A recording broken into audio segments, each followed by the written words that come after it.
more inclusive, socially and economically inclusive. Thank Socially you. I'd like to inclusive, open the socially and floor economically to questions. First question will come Inclusive. from Thank you. I'd Socially like to inclusive, open the socially and Manila, economically Manila inclusive. Standard. First question will come Inclusive. from Thank you. I'd like to open the Socially. Please. Good morning, sir. Morning. Sir, will the palace will have any second look on the spate of extrajudicial killings now that many countries and many organizations have expressed their concern or some kind of opposition to the what is happening now in the country, sir? As I said, the NAPOLCOM has already made extra efforts, has already made initial steps in investigating these matters. Thank you, sir. May follow-up question about extra other issue. Marlon muna tayo. Marlon Ramos.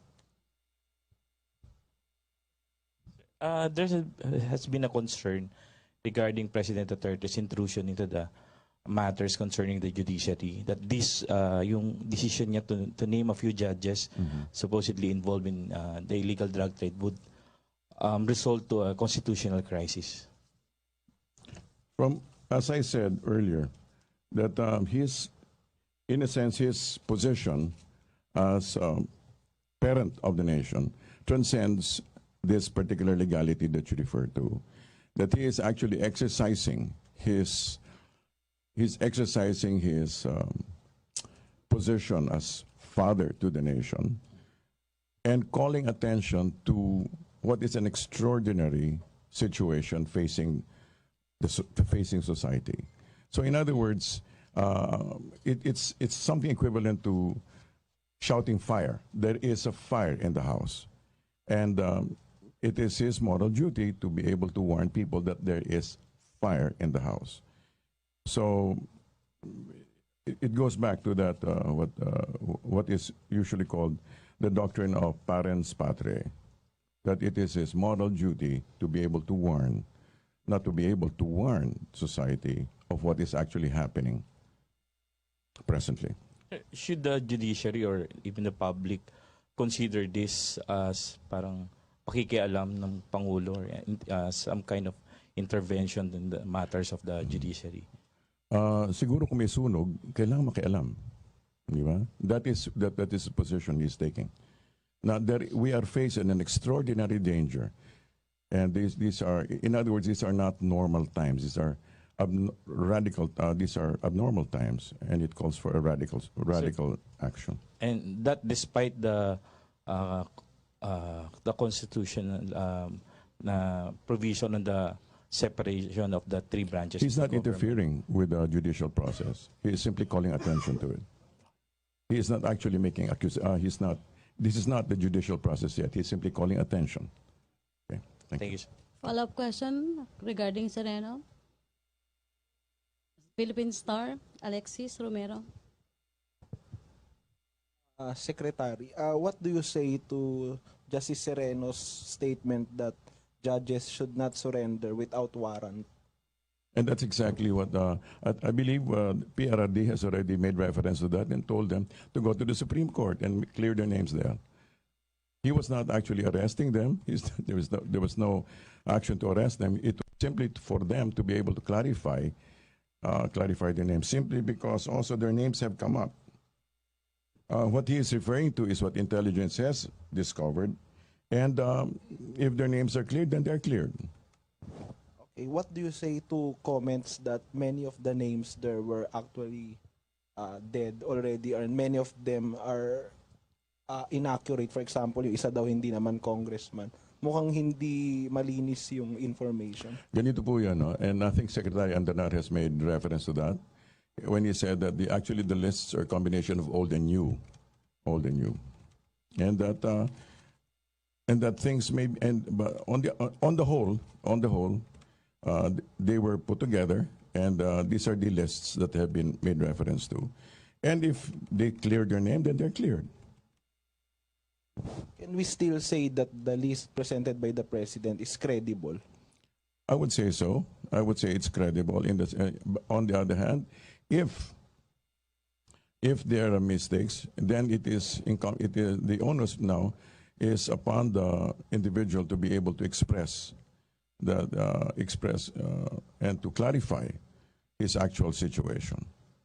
Based again on the fact that he is yung sinasabing doctrine kanina, that he's simply calling a warning that there is such and such a situation facing society. Follow-up question about Marlon Ramos, please. Sir, are you saying now that the government now is trying to promote yung kabaliktaran ng presumption of innocence, instead presumption of guilt among those individuals who were named in that list? Let me go back to what I said, okay?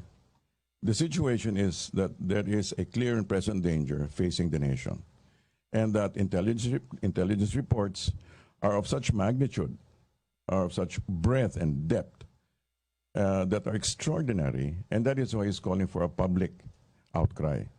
And this is and the naming is part of the process of the warning that there is such and such a situation, and then he's asking for the cooperation of these people to come up and clear their names.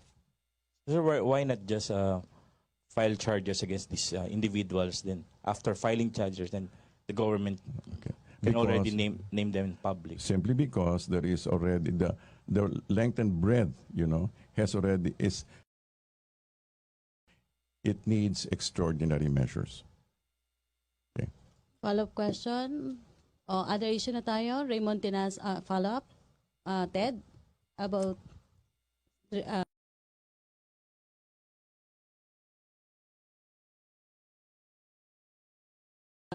brief quickly is doing naming names before filing charges. Is that actually some sort of trial by publicity? I doubt if the president is prone to gimmicks. He is not that kind of a person. Sir, on the Marcos Heroes Burial, Yes. sir, with all those direct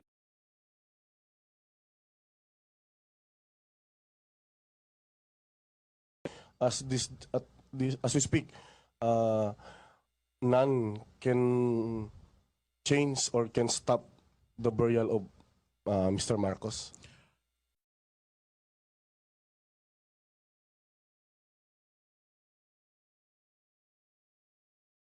Make their own comments, they make their own political stance, make their own statements, and he accepts that and he recognizes that. However, from his point of view, it is necessary to move.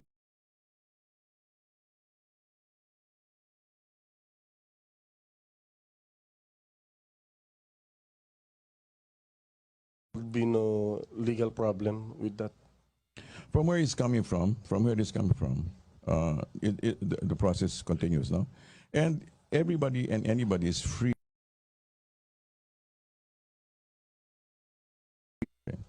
Thank you, sir. Thank you. follow-up question, Ana Sancho. Sir, good morning. Sir, some analysts are saying na yung decision ni President Duterte to allow yung family ni Marcos na ilibing na nga sa libingan ng bayani na si former President Marcos is a wrong decision or wrong move. Kung ang motive naman ng Pangulo is for the country to move on, we cannot move on daw, sir, according to the yung family ng Marcos, dun sa mga pagkakamali na ginawa nila during nung panahon ni Marcos na naging Pangulo siya na bansa. Unless magkaroon ng accountability, hindi po daw tayo makakapag-move on.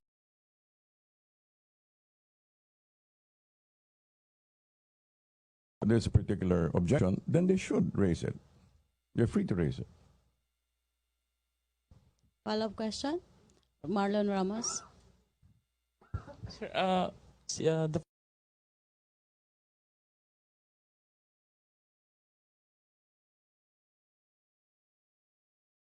a tyrant.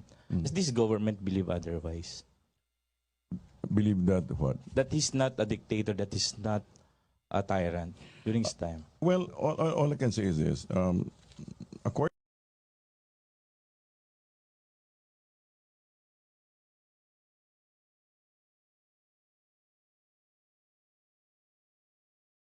an ex-president, that's also a veteran, war veteran. So I think it does not. There's no reference to whether he was a dictator or not. It simply is that according to the regulations, he's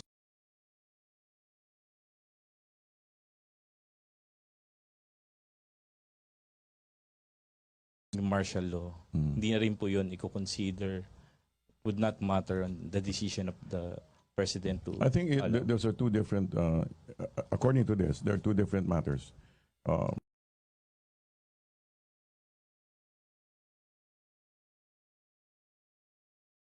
Comings of Mr. Marcos. Okay, follow-up question. Other issue? Ted Tavera. Sir, good morning. Yes. Sir, yung sinasabi ni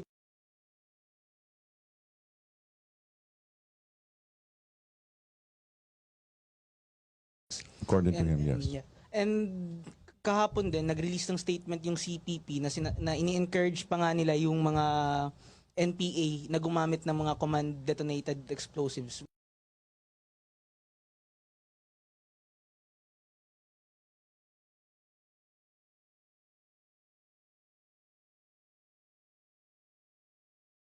Both parties are aware of the parameters. Then they're also aware of the consequences of violating those parameters. So let's let it unfold. Let's see how it goes.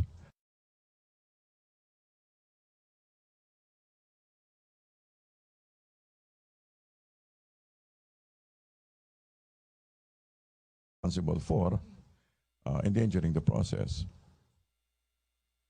Sir, follow-up din po. Yes. Related ba rin po sa peace talks? Sir, nagsabi po yung NDF na if ever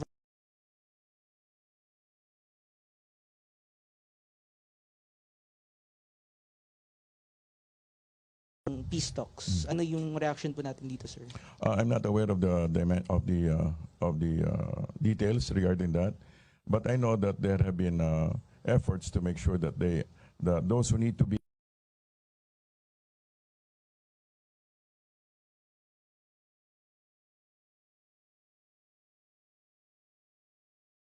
RP panel, ready na po sila, sir?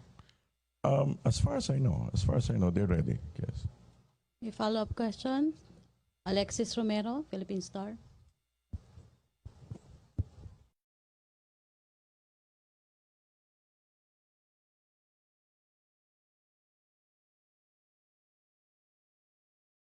You can proceed with that without Joma Siso. As far as if that is the statement of the president, in which case he's actually considering that the local CPP, the local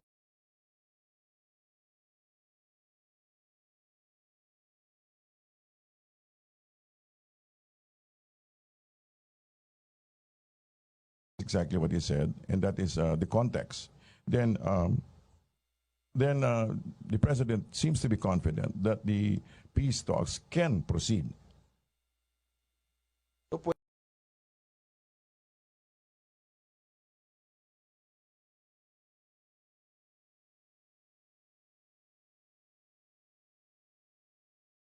That it may be a possibility. but what made him say that statement? I'm not entirely sure about the process why. Chona, you. Microphone, Alexis, please. Thank you.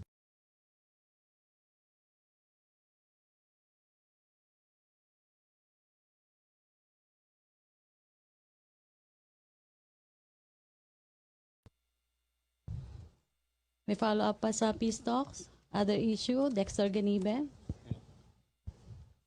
Secretary, isang Yes, ma'am. maulang tanghali. Nagsuspend na eskwelahan. May announcement ba ang government sa executive? Meron ba? Wala ba? As of now, wala. Wala ba? Sir, previous days, lagi tayong nasa bingit nung kakulangan ng supply ng kuryente sa Luzon. Ano na ang ginagawa ng ating pamahalaan? I think that the question is should be better referred to DOE, Secretary Cusi. Pero may direktiba ba from Malacanang na maging priority kulang o hindi masyadong manipis yung reserve? I'm sure they have a conversation going between PRRD and DOE. Okay. Marlon,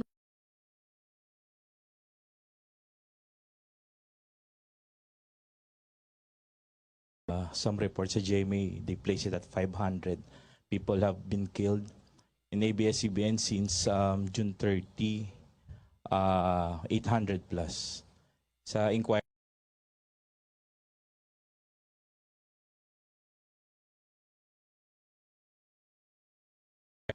hundreds of Filipinos are being killed because of the drug war.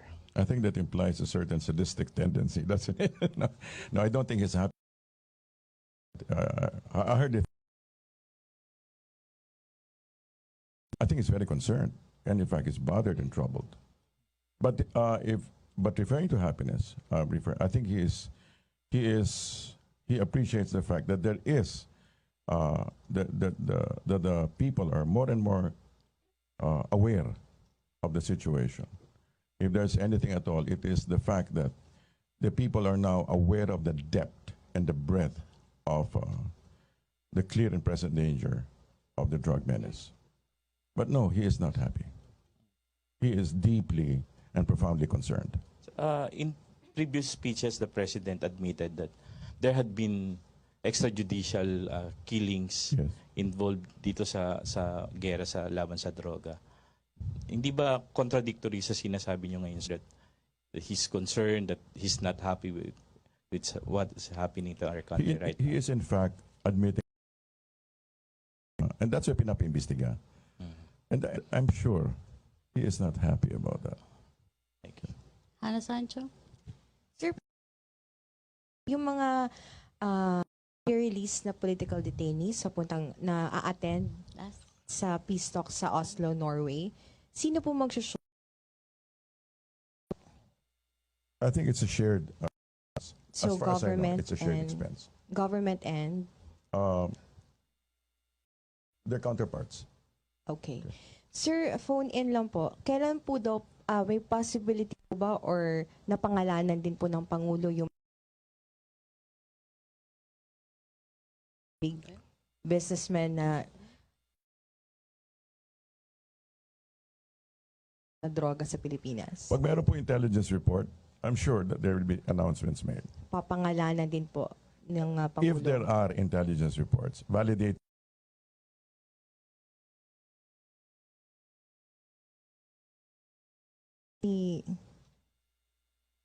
Sorry, sir.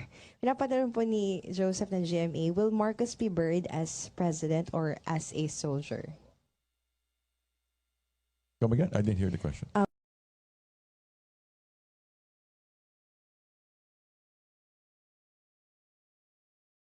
Raymond Tenasa? Sir, push ko lang yung follow-up lang sa drug menace dun sa industriya namin. Sir, pero iimbestigahan yung supplier or yung nagbibigay din ng mga droga sa mga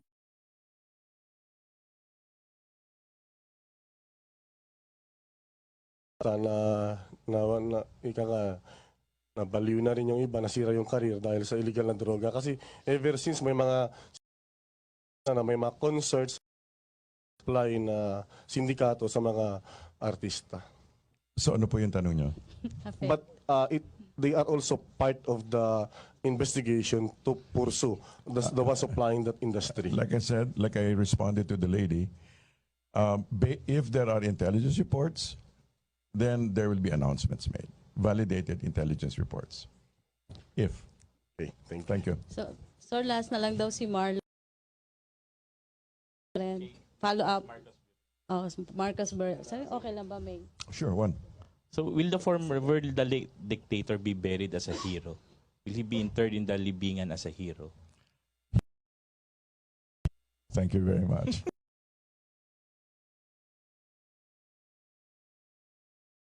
So, pasensya na. Sige, Ted. Yes, sir, yung ano po yung reaction natin doon, sir, sa mga sinasabi nila na